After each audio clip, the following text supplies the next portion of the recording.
오늘 우리에게 주신 하나님 말씀은 잠언 31장 28절로 31절의 말씀입니다.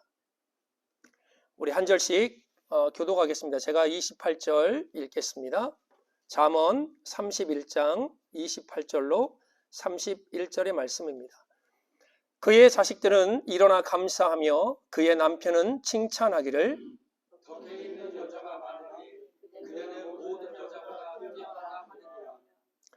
고운 것도 거짓되고 아름다운 것도 헛되나 오직 여호와를 경외하는 여자는 칭찬을 받을 것이라.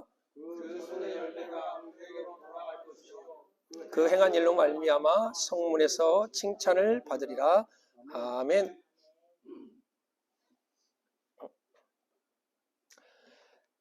한국은 5월이 되면 가정의 달이라 얘기를 합니다.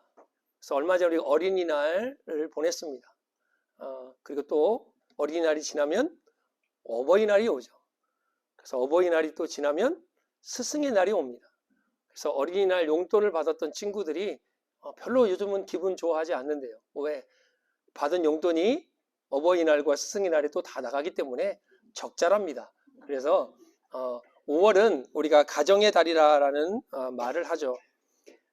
라 미제라블과 노틀담의 곱추를 쓴 우리 19세기 프랑스 낭만주의 빅토르 위고라는 사람이 여자는 약하나 어머니는 강하다라는 말을 했습니다. 그리고 제가 이제 좀 그 밑에 글을 보니까 작자는 알 수 없어요. 글쓴이는 알 수 없는데 이런 아주 아름다운 글을 썼습니다. 여자는 젊어 한때 곱지만 어머니는 영원히 아름답다. 여자는 자신을 돋보이려고 하지만 어머니는 자식을 돋보이려고 한다. 여자의 마음은 꽃바람에 흔들리지만 어머니의 마음은 태풍에도 견디어낸다. 여자는 아기가 예쁘다고 사랑하지만 어머니는 아기를 사랑하기 때문에 예뻐한다. 여자의 마음은 사랑을 받을 때 행복하지만 어머니의 마음은 사랑을 베풀 때 행복하다. 여자는 제 마음에 들지 않으면 헤어지려 하지만 어머니는 우리의 마음에 맞추려고 하나 되려 한다. 여자는 수없이 많지만 어머니는 오직 하나다. 참 이 글을 읽으면서 엄마 생각을 좀 해봤습니다. 저 벌써 어머니가 돌아가신 20년이 다 돼가는데 엄마라는 단어만 딱 떠올리면 왠지 막 가슴이 뭉클해져요. 그리고 그립고 그리고 자꾸 못해드린 것만 생각이 나고 그런 게 그 어머니라는 단어 안에 포함된 그거 같습니다. 자꾸 이거 어머니 얘기 안 하려고 그랬는데 또 오늘 어머니 날이라 어쩔 수 없이 지금도 가끔 이제 우리 아내도 저희 어머니 세대들이 했던 그 행동들을 하더라고요. 보니까 왜 그러냐면 본인이 배우고 본인이 경험했기 때문에 아마 그렇게 된 거라고 저는 생각을 해요. 우리 아이들이 배가 아프다고 하고 속이 안 좋다고 그러면 약을 먼저 주는 게 아니라 누워 그래요. 그래서 누워서 뭘 하냐? 엄마 손은 약손, 약손, 네 배는 똥배 그래요. 똥배. 제가 어렸을 때도 우리 어머니가 그러셨거든요. 뭐 그때는 약이 흔하지 않으니까 배 아파요. 배가 막 너무 아파요. 그러면 뭐 우리가 응가를 해서 해결될 부분이 있고 그렇지 않을 아픈 배가 있잖아요. 그러면 어머니가 탁 손을 얹습니다. 그리고 기도하는 마음으로 우리 덕길이 배는 똥배, 엄마 손은 약손. 그러면요 희한하게 그런데 말입니다. 낫는다는 말이에요. 약을 처방한 것도 아니고 뭔 약을 먹은 것도 아닌데 그 엄마의 손길에 의해서 내 아픈 배가 나아요. 그 이유가 뭘까? 곰곰이 이제 아이를 낳고 부모가 되어 보니까 자식을 사랑하는 마음이 그 안에 담겨져 있기 때문이라 저는 생각합니다. 그래서 많은 이들이 이렇게 말을 해요. 어머니의 웃음에는 신비한 힘이 있대요. 어머니의 웃음에는 어린아이의 불안을 없앤대요. 여러분 엄마가요 이렇게 화내고 인상 쓰고 있으면 아이들이 안절부절합니다. 엄마의 웃음은 어린아이의 절망을 없앤대요. 엄마의 웃음은 아이의 걱정을 없앨 뿐만 아니라 엄마의 얼굴에 따뜻한 웃음꽃이 필 때 어린아이는 인생의 행복을 느낀다라고 이야기합니다.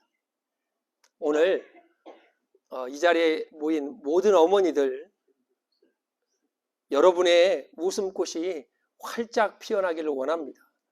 그리고 여러분이 웃는 그 얼굴 때문에 여러분의 자녀들이 햇빛을 보고 자란 화초처럼 환하게 자라나기를 주의 이름으로 축복합니다.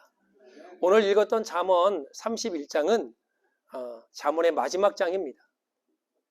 르무엘 왕의 어머니가 르무엘 왕에게 얘기했던 말씀이 오늘 잠언 31장의 말씀인데, 오늘 여기 31장 2절에 보면 그 르무엘 왕의 어머니가 이런 말을 해요. 내가 이 아들을 서원하여 하나님께 얻었다라고 말을 합니다. 그런데 르무엘 왕이 누구인지는 나와 있질 않습니다. 그래서 많은 학자들이 이 르무엘 왕이 누구인지를 밝히려고 했지만 알 길이 없어요. 그런데 굳이 이 르무엘 왕을 여러분이 밝힐 이유가 없습니다. 왜? 오늘 이 르무엘 왕의 어머니가 아들에게 무엇을 말하려고 했는지 그 핵심을 우리가 찾아내야 하는 것입니다. 르무엘 왕의 어머니는 그 왕에게 이렇게 말을 해요.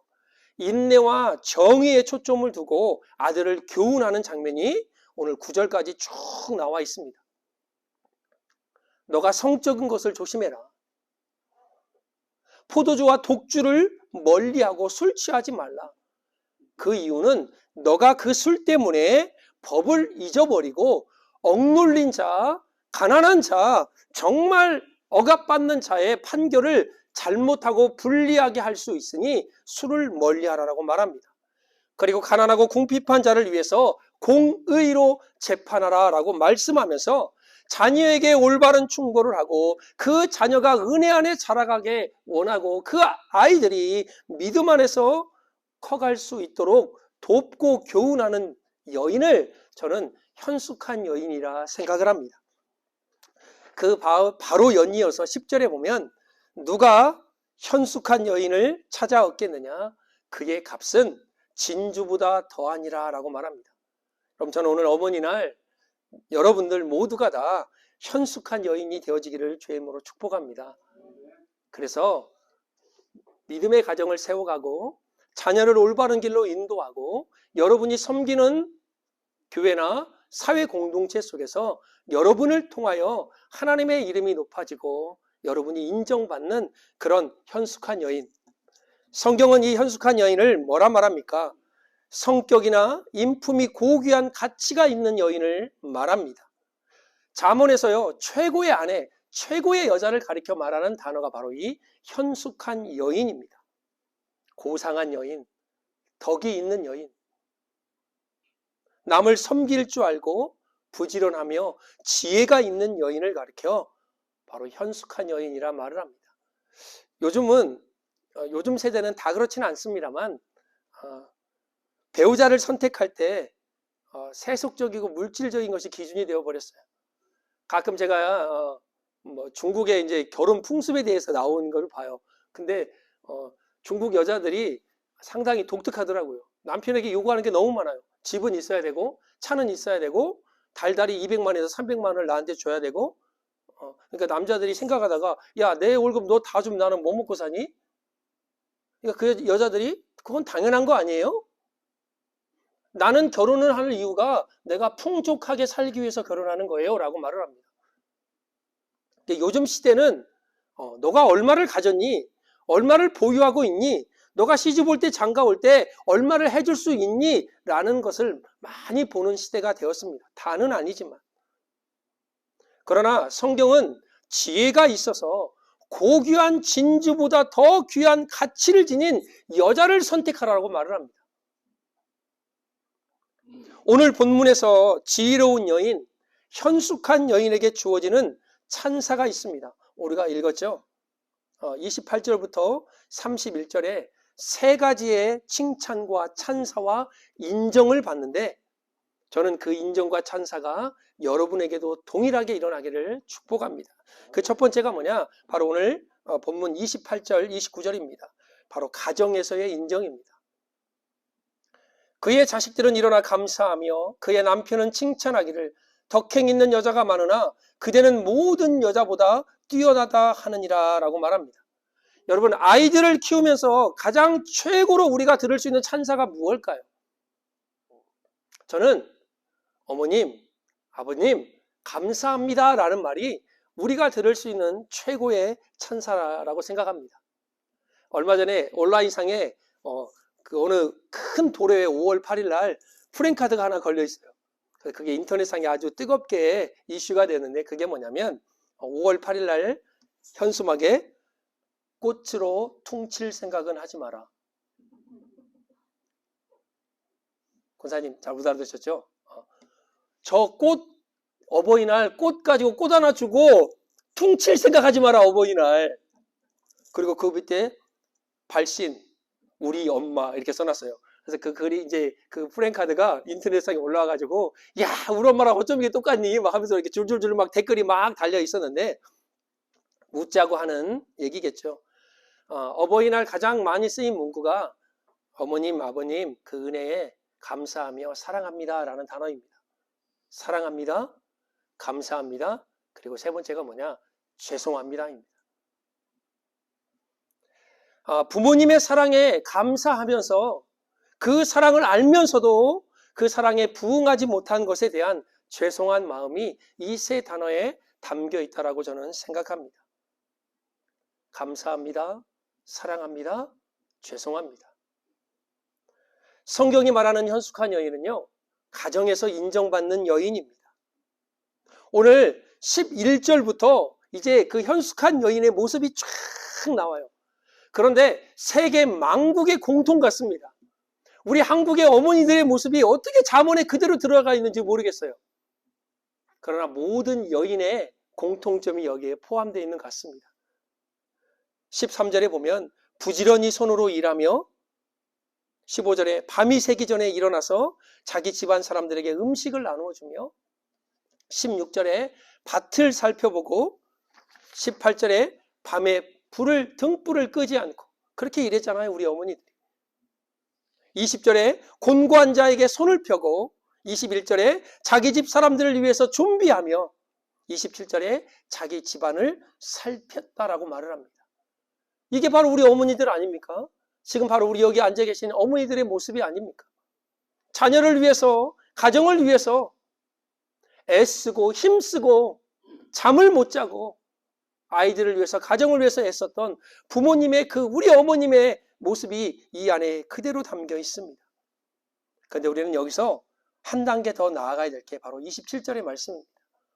자기의 집안일을 보살피고 게을리 얻은 양식을 먹지 아니하나니, 26절에 입을 열어 지혜를 베풀며 그의 혀로 인애의 법을 말하며, 현숙한 여인은 자기의 몸을 가지고 자기의 모든 시간을 가지고 가정을 위해서, 자녀를 위해서 애쓰고 힘쓰지만, 더 나아가 성경이 말하는 현숙한 여인은 뭐냐? 입을 열어 인애를 말하며 지혜를 베푸는 여인이 현숙한 여인입니다. 이러한 현숙한 여인이 가정에서 자녀들로부터, 남편들로부터 인정을 받고 찬사를 받는 것입니다. 두 번째로 현숙한 여인은요, 하나님께로부터 인정을 받습니다. 오늘 30절에 보면 고운 것도 거짓되고 아름다운 것도 헛되나 오직 여호와를 경외하는 여자는 칭찬을 받을 것이다 라고 말씀합니다. 여러분, 현숙한 여인은, 지혜로운 여인은 영원한 것과 영원하지 않는 것을 올바로 구별할 줄 아는 여인입니다. 이사야의 말씀에 풀은 마르고 꽃은 시들게 되어 있습니다.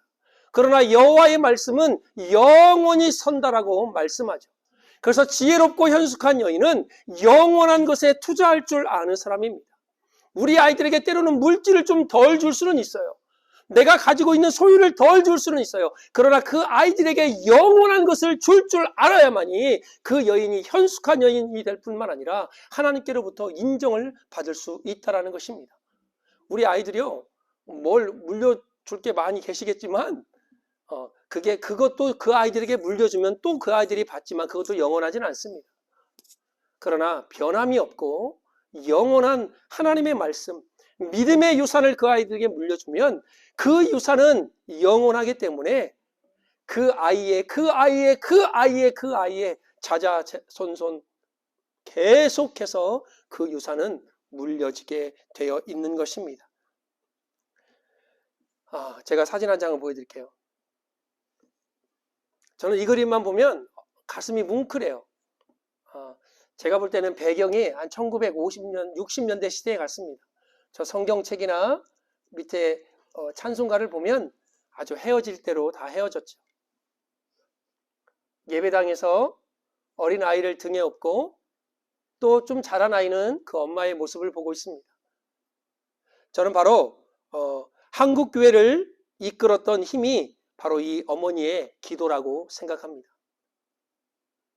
연약한 여인들 속에 강함이 있었던 이유는요, 그렇게 어렵고 힘든 시대를 지나왔던 우리 어머니들이 강했던 이유는 바로 어머니라는 단어가 있기도 하지만 또 하나의 단어, 바로 기도의 영적인 힘이 있었기 때문에 바로 이 대한민국의 교회들이 살아나고 회복되었다라고 저는 믿고 있습니다. 왕을 피해 어린아이를 갈대 상자에 넣어서 나일강에 보냈던 그 모세의 어머니 요게벳의 기도가 얼마나 간절했겠습니까? 눈물로 낳은 아이, 그 아이를 젖대자마자 하나님께 바쳐야 됐던 그 한나의 눈물의 기도, 죽은 아이를 껴안고 좌로나 우로나 치우치지 않고 오직 하나님의 사람 엘리야를 기다렸던 사르밧 과부의 그 여인의 마음과 그 기도, 사도 바울과 견줄 만한 인물이라고 지금도 교회사에 높이 평가하고 있는 어거스틴, 30년 동안 엄마의 속을 얼마나 속였는지, 이단에 빠지고 방탕한 생활하고 그를 위해서 끊임없이 눈물로 기도했던 그의 어머니 모니카의 기도가 있었기에 어거스틴이 그러한 하나님의 사람으로 설 수 있었다라고 저는 생각합니다. 여러분, 그런데요, 이 어머님들이 겪었던, 보세요, 바로 왕이 아이를 죽이라고 합니다. 한나가 아이를 낳지 못합니다. 남편에게 따져요. 나 아이 낳고 싶은데 야, 그걸 내가 어떻게 해? 하나님이 하시는 거지. 둘째 부인이 얼마나 못살게 굴었는지 이거는. 그런데요, 자기가 할 수 없는 한계에 부딪힌 거예요. 바로의 왕이라는 한계에 부딪힌 겁니다. 아니, 언제는 이거 먹고 죽으려고 그랬더니 엘리야가 와가지고, 야, 너 안 죽어, 나를 위해서 음식을 만들어. 그러면 가뭄이 끝날 때까지 너의 기름과 통에 밀가루가 마르지 않냐? 그래요? 그래서 해주기, 그렇게 됐어요. 그러면 은혜를 줘야지. 왜 갑자기 아들이 죽냐고요? 이게 바로 그 여인이 겪었던 한계입니다. 하나님께 기도했으면 어거스틴이 올바른 길을 가고 하나님께 바로바로 쓰임받아야 되는데 그가 타락하고 이단에 빠져서 마니교라는 엄청난 길로, 타락의 길로 빠져갑니다. 그 여인들이 겪었던 모든 것은 다 한계입니다. 그러나 그 한계에 주저앉고 머무르지 않고 그 한계를 돌파하며 뚫었던 것이 뭐냐? 바로 기도입니다. 우리 대한민국도 마찬가지 아닌가요? 전쟁통에 먹을 것 없고 힘들었던 그 삶에 우리 한국의 여인들, 남자들이 좀 깨어있어서 좀 도왔으면 얼마나 좋았겠습니까?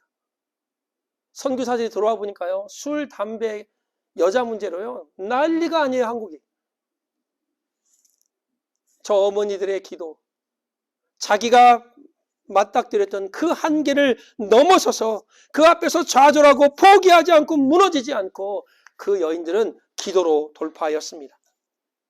여러분, 이게 바로 오늘 현숙한 여인들, 바로 우리 어머니들이 가져야 될, 하나님께로부터 인정받아야 될 바로 큰 것인데 그게 바로 여러분의 기도의 무릎이 살아있어야 됩니다.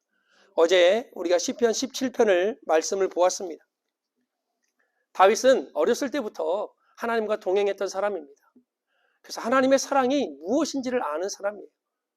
그러나 까닭 없이, 이유 없이 다윗은 악한 자들로부터 공격을 받고 비난을 받았습니다.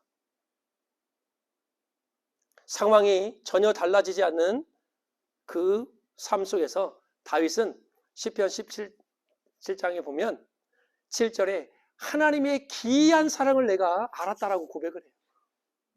그 사랑이 나를 살게 하고 그 사랑이 나를 지금까지 있게 하고 그 사랑 때문에 내가 이 상황을 이길 수 있다라고 다윗은 고백할 수 있었던 것입니다. 여기에 17편 전체에 한 7가지의 다윗의 기도 제목이 나와요. 하나님, 나의 호소를 좀 들어주세요. 하나님, 내 마음을 좀 살펴주세요. 하나님, 나의 길을 좀 지켜주세요. 하나님, 주님의 사랑을 나에게 나타내 주세요. 하나님, 원수들에게서 나를 벗어나게 하여 주세요.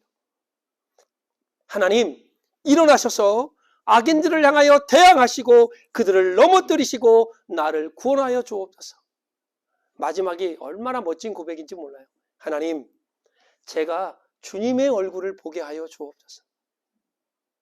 우리가 주목할게요. 다윗은요, 그리고 또 우리의 기도가 이렇게 돼야 됩니다. 문제 해결만을 위해서 기도하는 게 아니에요. 하나님, 지금 이 문제가 있는데 해결해 주세요. 아버지여, 이 문제를 좀 완벽하게 좀 해결해 주세요. 아버지 도와주세요. 이게 아니라 그런 기도도 하지만 다윗의 더 깊은 기도는 뭐냐? 하나님의 사랑을 깨닫게 해주세요. 지금 이 상황에서, 이 문제 속에서 하나님의 은혜가 무엇인지를 알게 하여 주세요. 내가 이 문제를 통하여 넘어지지 않고 좌절하지 않고 끝까지 주님의 길을 걸을 수 있도록, 주님의 얼굴을 바라볼 수 있도록 나를 도와달라고 다윗은 기도하고 있는 것입니다. 위대한 설교가 존 버년, 우리의 철로역정 쓰신 분은 기도에 대해서 이렇게 말씀합니다. 기도는 내 영혼의 방패이고 하나님께 드리는 희생제사이고 사탄을 내리찍는 채찍이다라고 말을 합니다. 여러분, 여러분의 기도가 살아있으면요, 여러분 영혼의 방패가 쫙 쳐지는 거예요. 이게 사단의 불화살을 막을 수 있는 것입니다. 여러분의 기도가 살아있으면 여러분의 있는 모든 처소가 예배의 자리가 되는 거예요. 왜? 기도는 하나님께 드리는 희생제사이게, 하나님 하고 부르짖는 그 순간에, 다니엘이 주를 향하여 기도하는 그 순간에 하나님께서 응답하신 것처럼 여러분이 기도하는 그 순간이 바로 하나님께 드리는 예배의 장소고 그 기도가 하나님께 드리는 희생의 제사가 되는 것입니다. 또 하나, 사탄을 내리찍는 채찍입니다. 예수의 이름으로 명하노니. 얼마나 강력한 힘입니까? 현숙한 여인은 하나님께 칭찬을 받고 인정을 받습니다. 현숙한 여인들의 공통점은 바로 기도의 무릎이 살아있다는 것입니다. 저는 여러분의 기도가 자녀를 살리고 가정을 살리고 교회를 살리고 사회를 살릴 줄을 믿습니다. 듣기 좋으라고 하는 소리가 아닙니다. 아까 봤잖아요. 그 여인들의 기도가, 그 어머니의 기도가 대한민국 교회를 살렸고 그 교회가 나라와 경제를 살렸습니다. 여러분의 기도가 그런 놀라운 힘이 일어나기를 주의 이름으로 축복합니다. 마지막으로 세 번째로 오늘 31절의 말씀입니다. 그 손의 열매가 그에게로 돌아갈 것이요 그 행한 일로 말미암아 성문에서 칭찬을 받으리라 라고 말씀합니다. 여러분, 세 번째, 현숙한 여인이 인정받고 찬사받는 것이 바로 공동체에서 인정과 찬사를 받습니다. 하나님은 각 사람에게 그 행한 대로 갚으신다라고 말씀해요. 사람이 무엇으로 심든지 그대로 거두겠다라고 갈라디아서는 말씀합니다. 우리가 육체를 위하여 심었습니까? 그러면 육체로부터 썩어질 것을 얻습니다. 성령을 위하여 심었습니까? 그러면 성령으로부터 영생을 거둔다라고 말씀합니다. 그 손의 열매가 그에게로 돌아갈 것이며, 가정을 위해서 애썼던 어머니의 헌신이, 교회를 위해서 애썼던 어머니의 헌신이, 그의 기도가 열매가 되어 돌아가는 것은 당연한 결과입니다.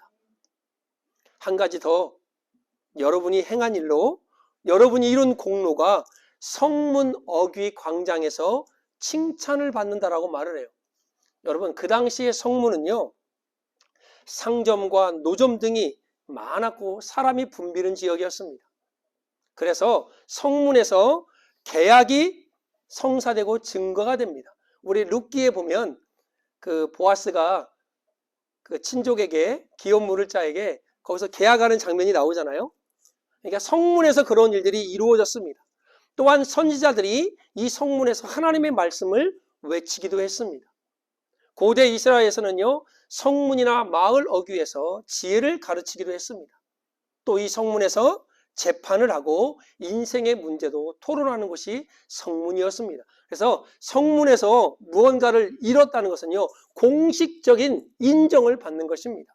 그런데 오늘 이 현숙한 여인이 그 손의 열매가 그에게로 돌아갈 것이요 그 행한 일로 말미암아 성문에서 칭찬을 받으리라. 이 말은 사회 공동체 속에서 그 현숙한 여인이 인정을 받는다라는 말씀입니다. 오늘 우리 여기 모인 어머니들이 오늘 말씀대로 현숙한 여인이 되어서 가정에서 인정받고 교회에서뿐만 아니라 하나님께로부터 인정받고 사회 속에서도 인정받는 그런 은혜가 있기를 간절히 바랍니다. 오늘 여기 계신 우리 모든 어머니들을 통해서 여러분의 가정이 회복되고 우리 교회와 사회가 회복되어지는 칭찬과 인정을 받는 그런 어머니들이 다 되어지기를 우리 주 예수 그리스도의 이름으로 축복합니다. 기도하겠습니다.